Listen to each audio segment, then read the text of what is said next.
बच्चाहरूको रात्रि गेम जुन बच्चा हुँदाखेरि त्यही गरेर राति गेम खेल्थ्यो पनि बच्चाहरूले बिहान राख्दाखेरि क्रिकेट खेल्दैछ नेपालमा पनि क्रिकेटको क्रेज चाहिँ राम्रै रहेछ बत्तीको उज्यालोमा खेलिरहेको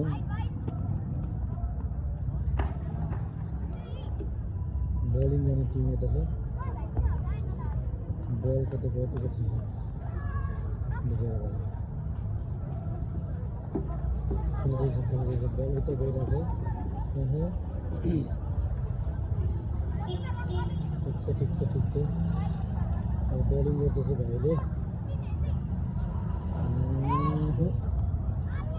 अलिकति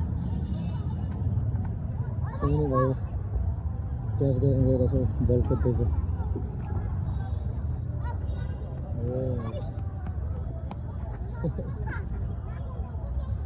राति बल खेल्नु पर्ने चाहिँ छिट्टो नै हुन्छ